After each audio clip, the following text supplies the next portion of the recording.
At saka balak matatapos na yung exam nyo today. May exam pa kayo bukas.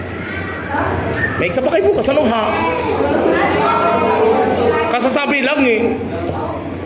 Ano ha? Okay. So, mag-review mamaya pag-uwi. Wag maglaro ng ML at kung ano-ano pa yan. Mag-review po.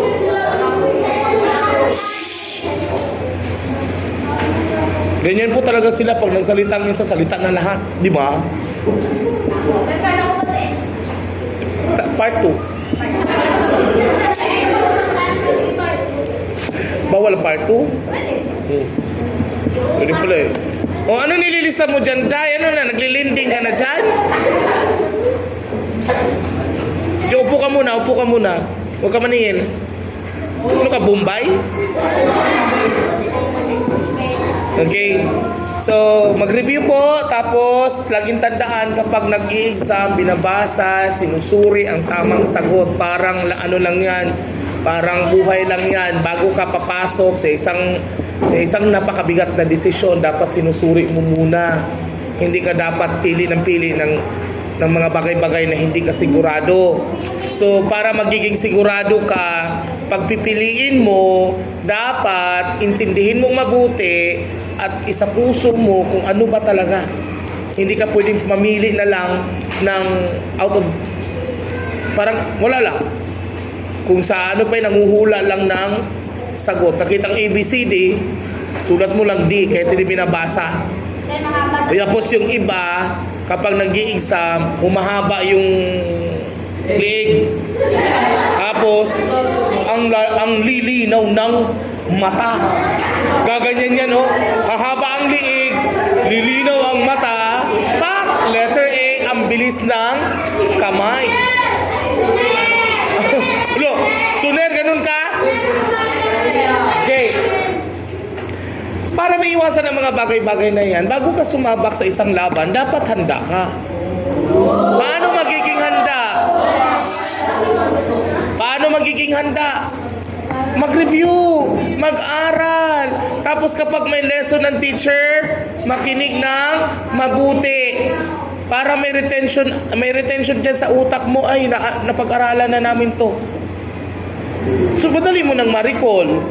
And then, iwasan ang mga bagay-bagay na humaharang sa katalinuhan ng isang tao. Ano ito? Habang nag-aaral ka, tapos ini-entertain mo pa yung mga walang kwentang bagay, katulad ng uubusin mo ang oras mo sa paglalaro ng online games. Ang na-retain sa utak mo ay nawawala dahil ang gumagana sa utak mo, iyon na. Naa-addict na. Hinahanap na ng sistema ng katawan. Pagpasok sa eskwela, kahit nasa eskwelahan, nakaupo nga, kaharap ako, pero iba naman ang iniisip nyo. Dapat kapag nandyan ka, nag-aaral, andyan yung teacher, dapat yung attention nyo ay dapat sa teacher lang. Huwag nyo hatiin yung oras nyo. Habang nandyan kayo, focus. Subukan nyo yan sa buhay nyo. Focus lang. Magugulat kayo with honors na kayo paggising nyo.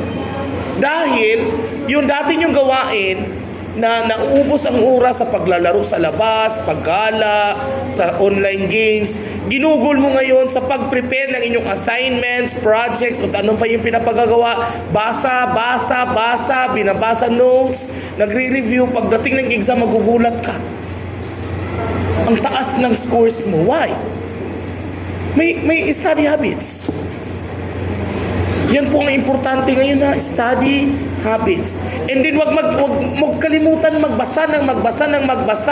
Hindi yung mga binabasa lang sa Facebook ng mga kabastusan, yun lang.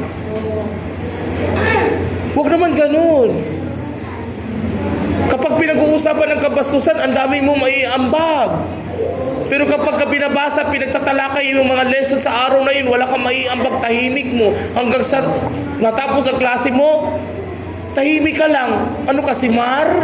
Si Mar, tahimik lang. Pag uwi mo sa bahay, pagbuka ng bibig mo, may lumalapit na bangaw kasi bunganga mo, baho na. Kasi wala ka naiambag sa discussion. Why? Hindi ka nagkikinig ng maayos.